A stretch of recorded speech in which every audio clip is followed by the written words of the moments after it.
नमस्कार दोस्तों, स्वागत है आप सभी का मेरे चैनल में। किस श्राप के कारण स्त्रियों को मासिक धर्म आता है? स्त्रियों को मासिक धर्म क्यों आता है? ये एक पौराणिक कथा है, तो चलिए जानते हैं इसके बारे में। मासिक धर्म यानी पीरियड्स को लेकर भगवत पुराण में एक कथा है। इंद्र ने खुद को ब्रह्मा हत्या के पाप से छुटकारा पाने के लिए अपने पाप का कुछ अंश स्त्री को दे दिया और महिलाओं को मासिक धर्म की यातना मिली। तो आइए जानते हैं। महिलाओं को हर महीने पीरियड्स यानी मासिक धर्म से गुजरना पड़ता है। आज के ज़माने में पीरियड्स के कई वैज्ञानिक कारण मौजूद हैं। हालांकि सदियों पुरानी पौराणिक कथाओं में भी इसका जिक्र मिलता है। भगवत पुराण के अनुसार इंद्रदेव की एक गलती की वजह से स्त्रियों को मासिक धर्म का वरदान मिला था। भगवत पुराण के मुताबिक एक बार गुरु बृहस्पति इंद्रदेव से नाराज हो गए। असुरों ने इस मौके का फायदा उठाकर देवताओं पर आक्रमण कर दिया। राक्षसों ने देवताओं को हराकर इंद्रलोक पर कब्जा कर लिया था। इंद्रदेव को मजबूरन अपना आसन छोड़ना पड़ा। वे मदद के लिए जगत गुरु ब्रह्मा के पास पहुंच गए। ब्रह्मा ने इस समस्या के निवारण के लिए इंद्र को किसी ब्रह्मा ज्ञानी सेवा करने के लिए कहा। ब्रह्मा के कहे अनुसार इंद्र एक ब्रह्मा ज्ञानी की सेवा करने लगे। उस ब्रह्मा ज्ञानी की माँ एक असुर थी। इंद्र इस बात से अनभिज्ञ थे। वह जो भी सामग्री ब्रह्मज्ञानी को चढ़ाते वह असुरों के चली जाती। इस तरह इंद्र की सेवा निष्फल साबित हो रही। इंद्रदेव को जब इस बात का पता चला तो वे बहुत क्रोधित हुए। उन्होंने क्रोध में आकर ब्रह्मज्ञानी की हत्या कर दी। इस तरह इंद्र पर ब्रह्मा हत्या का पाप चढ़ गया। वे जहाँ भी जाते ये पाप राक्षस के रूप में उनका पीछा करता।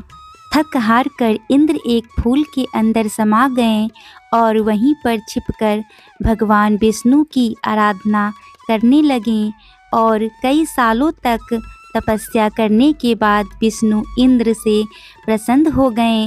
वे स्वयं इंद्र के समक्ष प्रकट हुए और उनसे वरदान मांगने के लिए कहा। इंद्रदेव ने विष्णु से उन्हें ब्रह्म हत्या के पाप से मुक्ति दिलाने का वरदान मांगा।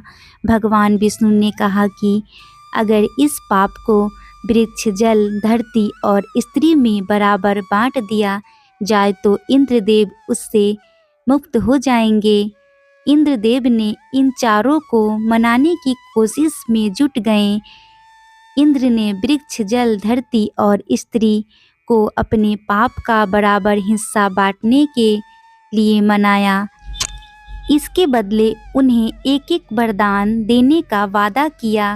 वृक्ष को इंद्र का पाप लेने के बदले अपने आप जीवित होने का वरदान मिला और जल ने भी इंद्र के पाप को एक हिस्सा ग्रहण किया और उसे वरदान मिला कि उसमें किसी भी चीज़ को पवित्र करने की ताकत होगी। इसी तरह धरती ने इंद्र के पाप के बदले वरदान लिया कि उस पर पड़ने वाली चोट का कोई असर नहीं होगा और फिर से ठीक हो जाएगी। और अंत में स्त्री ने भी इंद्र के पाप के 1/4 हिस्से को ग्रहण किया और उसे मासिक धर्म की यातना मिली। इसके बदले स्त्री को वरदान मिला कि वह पुरुषों के मुकाबले काम का कई गुना ज़्यादा आनंद उठा सकेगी और इस तरह हर महीने स्त्रियों को मासिक धर्म होता है। इस दौरान वे देवताओं की पूजा नहीं करती हैं। हालांकि ये पौराणिक कथा है। मासिक धर्म का वैज्ञानिक पहलू अलग है। विज्ञान में पीरियड्स को एक सामान्य जैविक प्रक्रिया माना जाता है जो महिलाओं को गर्भधारण करने के लिए तैयार करती है और इससे महिलाएं शारीरिक रूप से स्वस्थ रहती हैं। तो फ्रेंड्स, आज की वीडियो से आप लोगों को थोड़ी सी भी जानकारी मिली है तो प्लीज़ मेरे चैनल को सब्सक्राइब जरूर कर दीजिएगा और साथ में बेल आइकन को भी प्रेस कर लीजिएगा ताकि मैं नई वीडियो डालूँ वो आपको सबसे पहले मिल सके।